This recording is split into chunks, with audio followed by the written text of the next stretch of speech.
This is part 7 of the Kyosho Ultima RT6 Stadium Truck build series. So I have the rear gearbox all assembled and mounted with the slipper clutch and everything. The gearbox actually is kind of interesting for a few reasons. So if I go back in the manual here, the first thing is they give you an upgraded idler gear. So the stock idler gear is this kind of clearish white, yellow sort of color, same exact material as you use for the ball diff, okay? And they still give you this, but they also give you what I would imagine is an upgraded version. It's black in color. It's a different material. I think it's the same exact material as what the Laser ZX6 has for some of the internals of the gearbox for that. The same kind of black gears. So they give you that, you put all this together, okay, great. The input shaft is aluminum, it's not steel. So that's basically, it's partly where your money is going. Okay, that would otherwise be an aftermarket option on other cars, like if you buy a B5 or a B4 or something, they come with a steel input shaft or a top shaft. This comes with an aluminum one.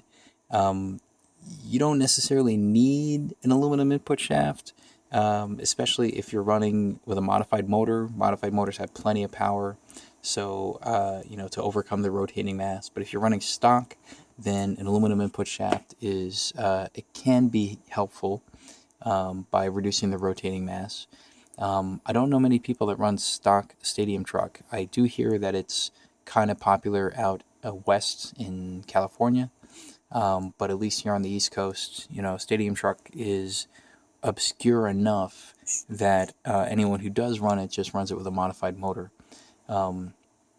So I don't really have an opinion on, the aluminum input shaft, but it is nice that they include sort of an upgraded material for that part of the gearbox. All of the bearings, by the way, are Teflon sealed, really nice bearings. Moving forward here, for this assembly, the way the motor plate attaches to the gearbox is more of the old style, like what you would have on a B4 or a T4, where you have these 4 screws that come through the gearbox, and then you have to thread lock them against the motor plate as you tighten the motor plate down or the screws down on the motor plate. On the B5, you screw the motor plate onto one half of the gearbox, and then you have a separate set of screws to attach both halves of the gearbox together. So this is an older style kind of mounting system here. I don't really have an opinion on either one. You could say that this type of assembly is lighter because it uses fewer screws to put everything together, but it also means that if you take something apart, the whole thing comes apart. This unit here, I did struggle for a bit to understand why this is even here, because again, going to what I know, the B4, the B5, that kind of platform, they don't have this kind of insert between the gearbox and the motor plate. So at first I was wondering, well, why do they have this? But then when I thought about it, and when you mount the gearbox on, you kind of see the function it serves. So this is that little extra piece here, okay? And what it does is it just pushes this whole assembly over to the right a little bit. So I think it's meant to provide better weight distribution left to right, so that when you mount the motor, it pushes the motor more toward the center line of the chassis, so that you get better, again, left to right weight distribution. That did not happen on the B4. Didn't have that. It just had, it didn't have this plate, so all of this stuff here, the motor plate, was pushed further to the left. Avid Racing did release, I think they call it like a motor centering kit or something for the B4 and T4 series. They kind of did exactly this, and it just pushed everything out to the right. So Kyosho appears to do that by default in their build, which is kind of neat. Let's see, the gearbox itself, there's a very small amount of bind for a certain part of the rotation here. I think that should wear in no problem. It's not a big deal, but otherwise it's very smooth. The diffs are very smooth, everything's fine. The slipper assembly, They continue to use the older style slipper pads here, which have a relatively low surface area. I wonder why they keep doing this, because the other major manufacturers, namely Team Losi and Team Associated, they have these big, fat, chunky pads that have a whole lot of surface area on them. Like Associated, they use their VTS slipper.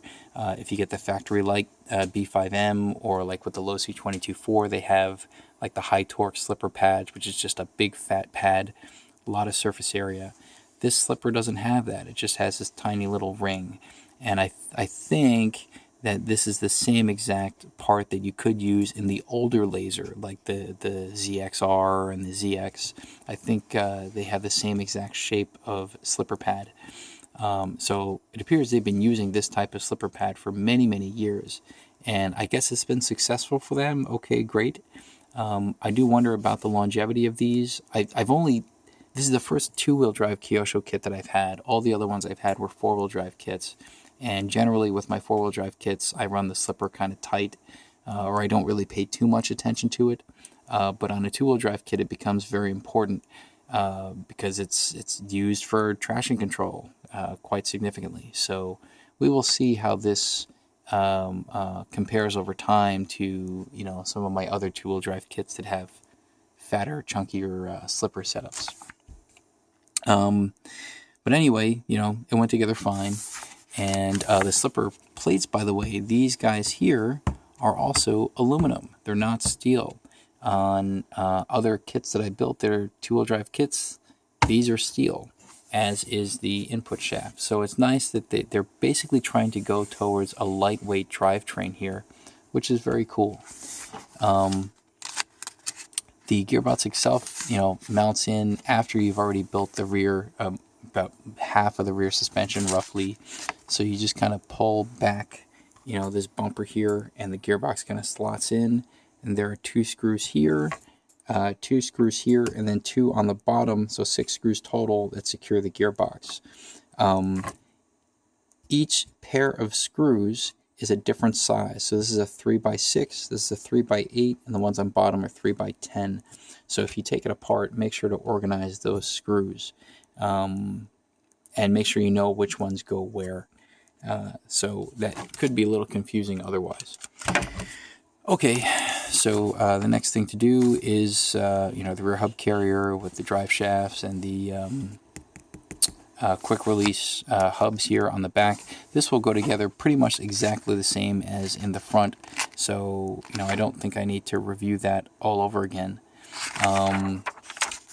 So I'll get through that and do the rear camber links. And then what do we have here? This is the rear body mount posts. Okay, great. It looks like the rear body mount posts will go onto the tower and then around the gearbox here. And what's cool, what I like about this, if I can sort of predict how this is going to turn out, there's plenty of space to fit the right side body mount post into this part of the gearbox. On the B4, this whole thing kind of went together before you attach the motor plate. So if you wanted to take that out, it was kind of a pain. So here they go together kind of in separate pieces. The motor plate slots on, and then the body mount posts get put on there. So that's kind of interesting. This part of the manual is if you wanted to do the mid-motor build. So that's everything I just did all over again, but with a different gearbox. This is a 4-gear gearbox for the mid-motor, in which case I believe you would have to use this idler gear right here. Let's see, what else? Yeah, so that's all mid-motor, blah, blah, blah. Don't really care about that. And then you get to the same point here, and then after that, oh, guess what? It's the shocks. Then after the shocks, you're pretty much done. You just get the electronics, and there you go. So, I'll make another video soon, and in the meantime, thanks for watching.